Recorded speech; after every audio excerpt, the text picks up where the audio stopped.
This is the Volkswagen Golf GTI MK 8.5 and it is a hot hatch in the real sense, offering thrilling performance, something I witnessed by topping this car out at Nat Track 6 months ago.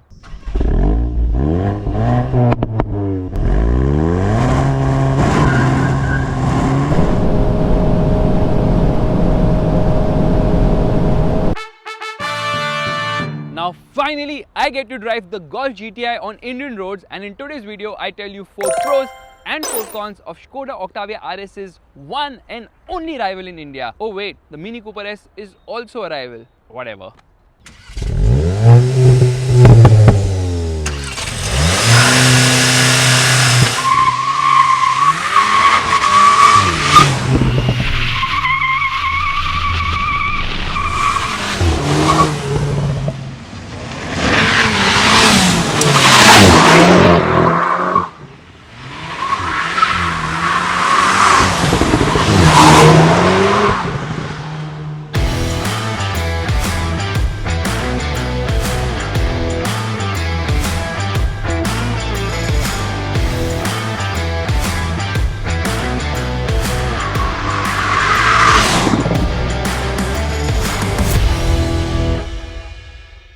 Starting with the cons, the first one is the price. At Rs 65.41 lakhs on-road Mumbai, the Golf GTI is a couple of lakhs more expensive than the Skoda Octavia RS and the Mini Cooper JCW. Being a CBU, registration is a lot more expensive at Rs 11.42 lakhs. Meanwhile, the insurance cost is Rs 2.56 lakhs for the first year. Well, the problem is, at this price point, you have a ton of great pre-owned performance car options. Yes! You can get a barely used M340i for less than a new Golf GTI, and the BMW is in an entirely different league altogether with 6 cylinders and rear biased power delivery.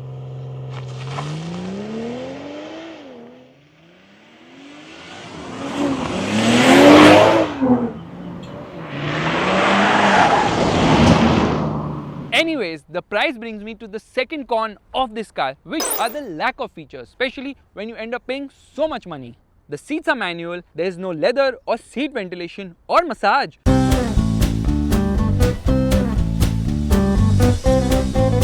Meanwhile, the cheaper Octavia RS gets a lot more kit, like electric seats with massage, head-up display, headlight washers, bigger 19-inch wheels, keyless entry and a 360-degree parking camera, all of which are missing here but can be retrofitted for a cost in the aftermarket. I know the Golf GTI offers a sunroof, which the Octavia RS misses out on, but this car definitely should have offered more features for the price, like Harman Kardon sound system and dynamic chassis control, both of which are being retrofitted in the aftermarket for a steep cost.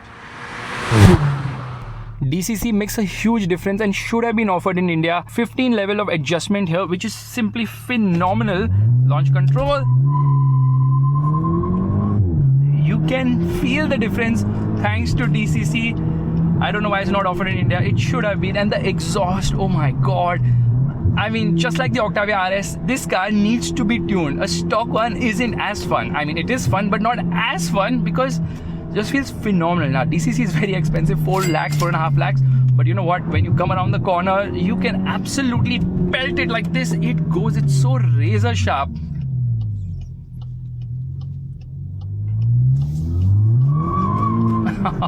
Revs fast, and obviously the wheels spin quite a bit here.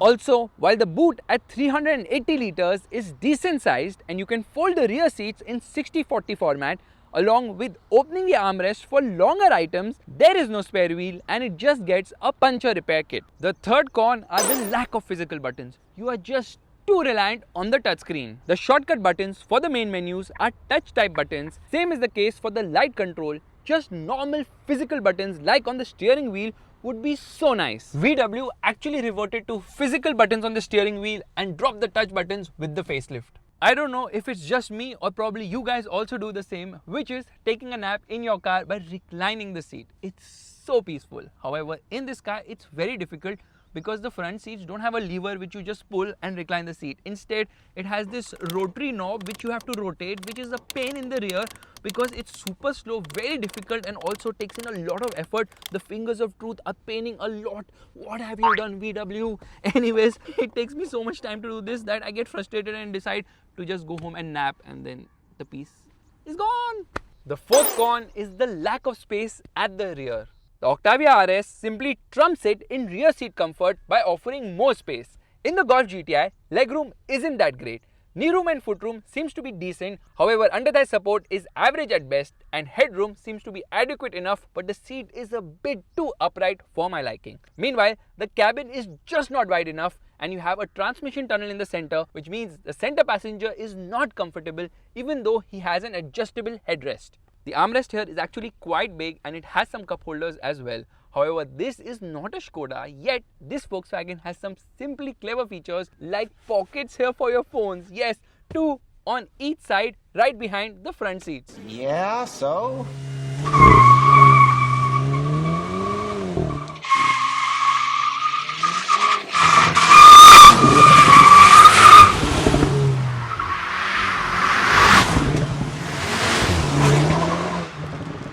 But this is a performance hatchback, and thus the positives far outweigh the negatives, with the first pro being the performance.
Isn't this very fast?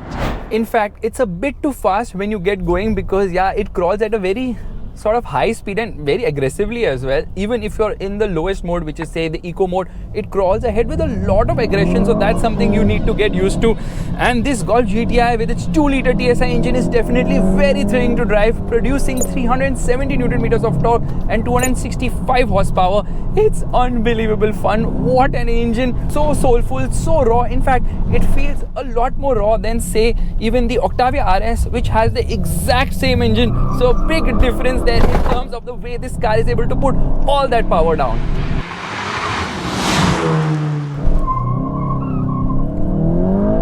This 7-speed dual clutch automatic gearbox, the DSG, offers really fast shifts, holding onto a gear and 0 to 100 km/h in 5.75 seconds, which is actually faster than VW's claim of 5.9 seconds.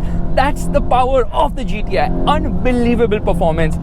Whew, so raw, so unadulterated, and 6,500 RPM red line is what it's giving you. In fact, this car is so usable in the day-to-day grind because performance is so damn easily put through. Yeah, initially it feels a bit too punchy, but mid-range is sweet and the top end absolutely ballistic. I can hear those pops and cracks also.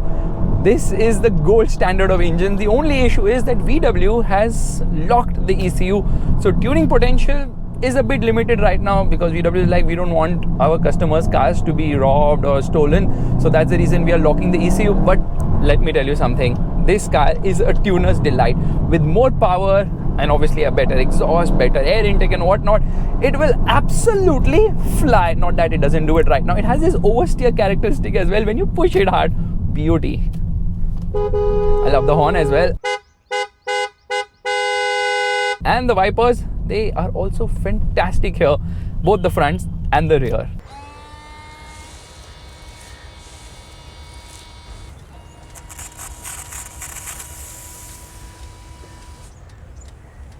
The exhaust sounds good and has pops and cracks too in sport mode. but some of the sound is actually piped in through the speakers. Most people will anyways end up putting an aftermarket exhaust, and I recently drove a Golf GTI with an aftermarket exhaust.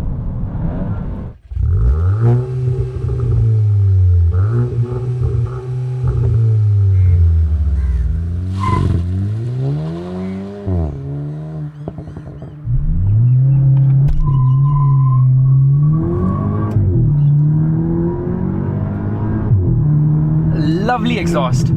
But mind you, all this fun comes at the cost of fuel efficiency, which is 5 to 6 kilometers per liter. But this car is faster than the Mini Cooper S as well as the Skoda Octavia RS.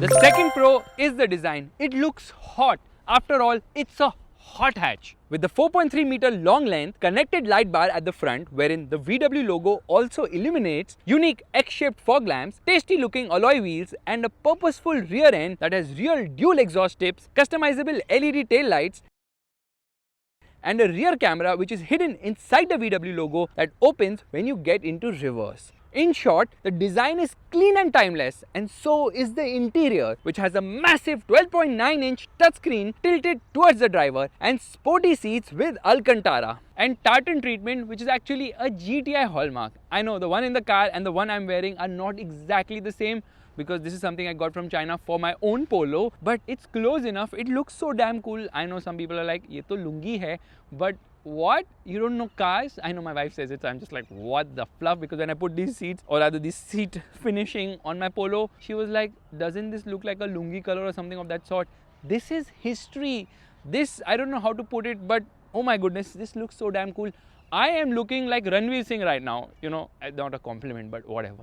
Other noteworthy bits include welcome and goodbye animations both at the front and rear,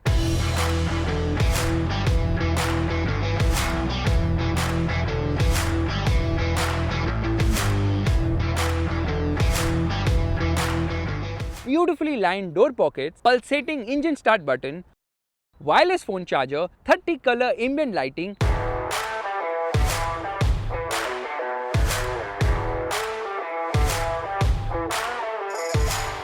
matrix LED headlights, dynamic swipe indicators, 3-zone climate control air conditioning system, adjustable cup holder behind the electric parking brake, 10.25-inch instrument cluster which has customizable displays,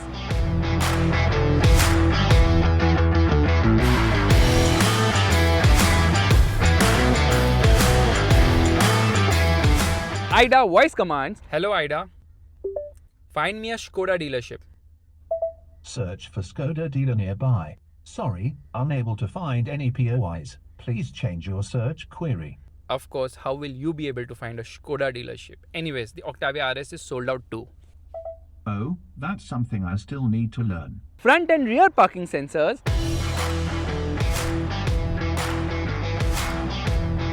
ADAS, which is just too sensitive and doesn't remain off when you turn it off and turn off the car because it turns back on as soon as you turn back the car on. 7 airbags and a 7-speaker audio system, which has decent audio quality.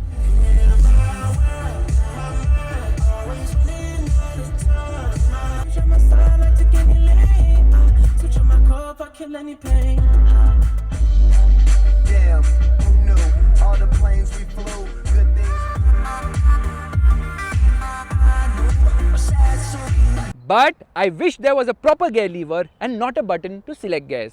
The third pro is the handling.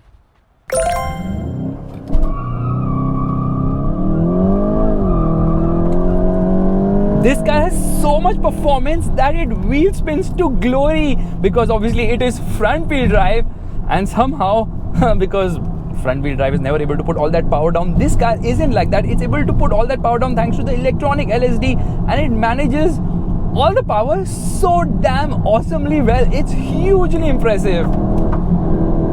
Understeer is very well contained and this car feels light and agile. This progressive steering is light at lower speeds but weighs up beautifully well at high speeds. So obviously the weight increases very consistently and makes this car better as you drive it faster in terms of the steering speed because it becomes super duper sharp here. The turn-ins are super duper sharp. It is so agile, so much fun. There's absolutely no body roll here and it stays glued to the road. This car is just super fun to drive. You somehow don't feel the 1450 kgs of weight, and stopping power is also very impressive.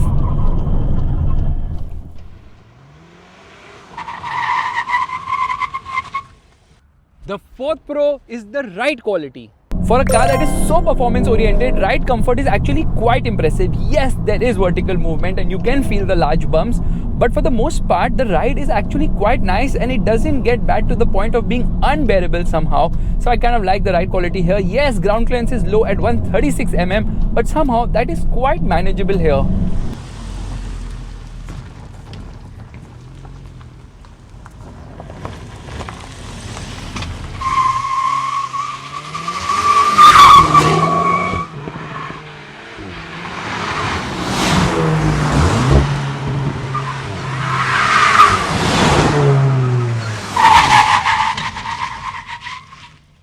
This Golf GTI is a hugely impressive car. Yes, it is pricey, but because it's so limited, it's already sold out, which means resale will be strong too. This is not just a fast car, it's very practical and super desirable too, and I definitely want one, and so do you. Thank you so much for watching. If you like this video, make sure to give it a thumbs up, that's a like button, and don't forget to subscribe to the channel. I will see you guys in the next video real soon. Bye-bye. Thakur from Sholay कितने आदमी थे वो